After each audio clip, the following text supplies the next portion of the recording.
But I think it was pretty clear in that clip that Marc Andreessen put out to millions of people that he was saying you could be debanked because of what you say. Right? And that it's the CFPB that's doing it. Yeah. What's going on, you guys? Today we have Joe Rogan bringing Marc Andreessen onto his show. We have Krystal Ball and Cigar and Jetty. They're breaking down what Marc Andreessen was actually lying about piece by piece. I'm giving my commentary as well. Let's watch. All right, so we've got Matt Stiller standing by to weigh in on this whole debanking situation. He, of course, writes the big Substack and is an analyst at the American Economic Liberties Project. Great to see you as always, sir. Good to see you, man. See you. All right, so let's take a look at these comments that Andreessen made, which sparked this whole conversation. Here we go. So, like, for example, we have this thing called the Consumer Finance Protection Bureau, CFPB, which was it's sort of Elizabeth Warren's personal agency that she gets to control. And it's an independent agency that just gets to run and do whatever it wants, right? And if you read the Constitution, like, there is no such thing as an independent agency, and yet there it is. What does her agency do? Whatever she wants. What does it do, though? Basically, terrorize financial institutions, prevent fintech, prevent new competition, new startups that want to compete with the big banks. Really? Oh, yeah, 100%. How so? Just by terrorizing anybody who tries to do anything new in financial services. Can you give me an example? Well, I guess, debanking. This is where a lot of the debanking comes from, is these agencies. So debanking is when you as either a person or your company are literally kicked out of the banking system. Like they did to Kanye. Exactly, like they did to Kanye. My partner Ben's father has been debanked. Really? We had an employee who what? For having the wrong politics, for saying unacceptable things. Under current banking regulations, here's a great thing. Under current banking regulations, after all the reforms of the last 20 years, there's now a category called a politically exposed person, PEP. And if you are a PEP, you are required by financial regulators to kick them off of to kick them out of your bank. What? You're not allowed to have what if you're politically on the left? Well, that's fine. No. because they're not politically exposed. So no one on the left gets debanked? I have not heard of a single instance of anybody on the left getting debanked. Can you tell me what the person that you know did, what they said that got them debanked? Oh, well, I mean, David Horowitz is a right wing. He's pro-Trump. I mean, he said all kinds of things. He's been very anti-Islamic terrorism. He's been very worried about migration, all these things. And they debanked him for that. Yeah, they debanked him. So you get kicked out of your bank account. Just so people understand why Andreessen is so significant. I mean, this is one of the most influential Silicon Valley venture capitalist funders. So what he say is quite consequential, has a lot of sway with the Trump administration. Talk to us about what he says Trump, here. Yeah. Yes. And right here we have Marc Andreessen, just shilling what he believes. If you don't know what he believes, I would suggest going look into it. But as far as from what I've seen, he believes that every single democracy ends up turning into an oligarchy. He said this on record. He said it's the iron law of oligarchy. And yeah, it's believing that, people do not want freedom at the end of the day. So if he's saying that, he's not going to be a freedom fighter. If he's not going to be a freedom fighter, then he's obviously just wanting to support who's at the top. He's wanting to keep everything at bay. And he's doing that by building this divisiveness through the guise of, it's the left and the right, that they are, going at each other.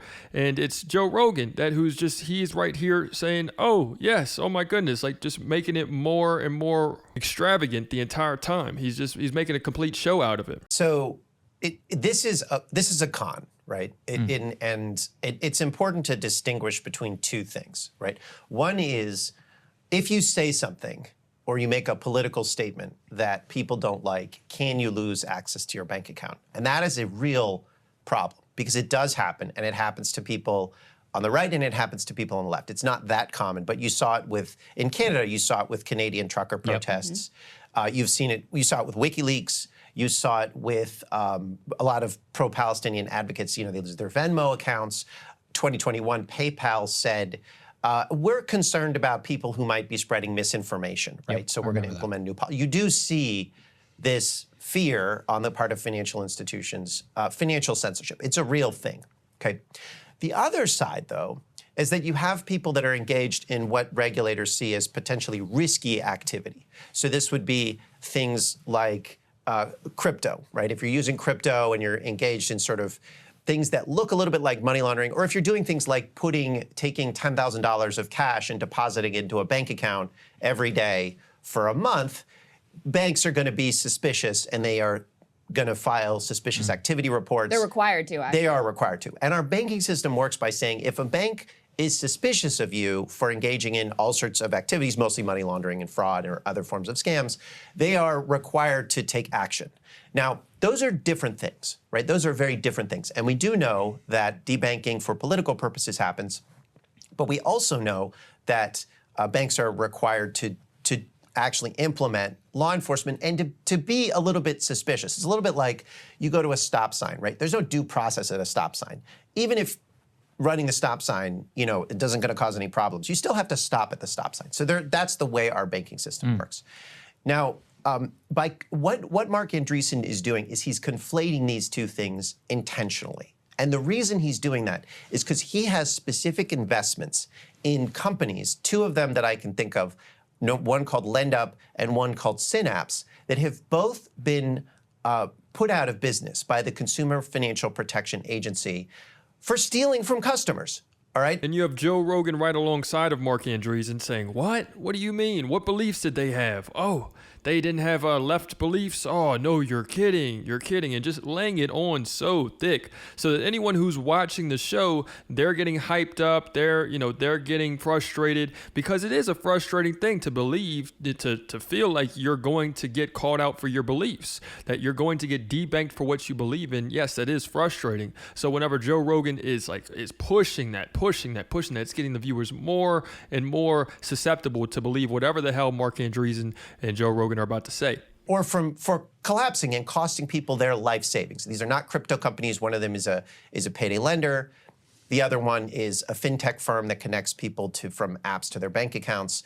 And it was just forms of fraud. And the CFPB went after his investments, and he's mad about that. Now, the CFPB is a consumer financial protection agency. They don't actually do the things that they don't go to banks and say, we're really nervous about you having these people banking. Those are other agencies.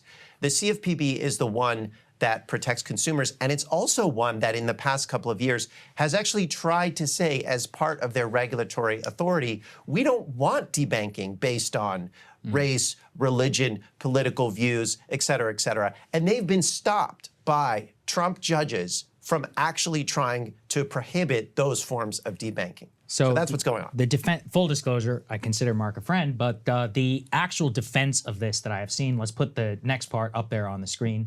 This is from a pro-crypto advocate, Nick Carter, and he writes here about, quote, Operation Choke Point 2.0, crypto in its crosshairs. As I understand it, the defense that Nick and others have put forward on Andreessen's comments is that the FDIC and the US government have put in place very onerous regulations, basically disallowing crypto companies to be able to do business, allowing an effective monopoly to the banks. And so what Andreessen there is talking about is about this US government regulated SEC FDIC initiative, which allows them under this quote unquote Operation Choke Point 2.0 to basically disincentivize crypto, other fintech or whatever innovation. So what's your response to Nick?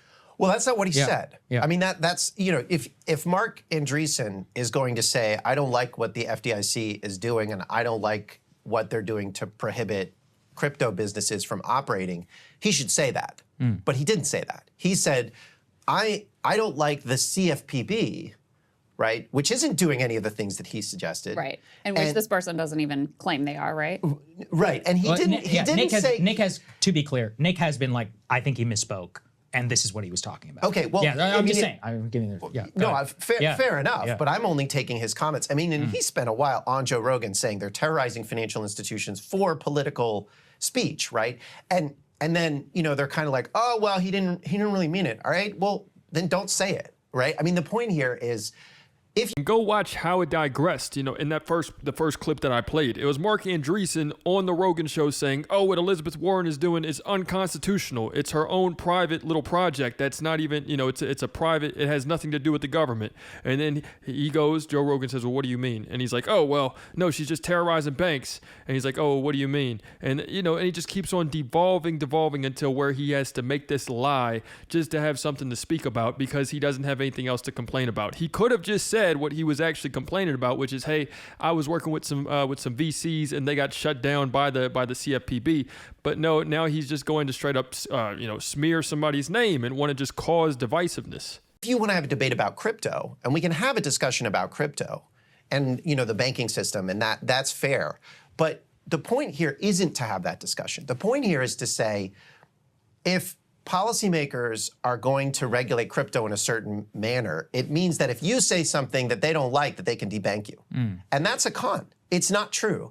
What they should be saying is they should keep those two things separate and say, we want to have a debate about whether you should be able to do your crypto thing, which, you know, and we're going to have a discussion about debanking because you say political speech. But I think it was pretty clear in that clip that Marc Andreessen put out to millions of people, he was saying you could be debanked because of what you say, right? You could and that it's the CFPB that's doing it. Yeah, exactly. That's right. It's the CFPB doing it. And he didn't say, oh, by the way, I have these investments that ended up hurting a lot of people, and the CFPB came for deception, not like, and the CFPB came in and said you can't do that, right? He didn't say that either. So it's like, I'm not inclined to give him the benefit of the doubt.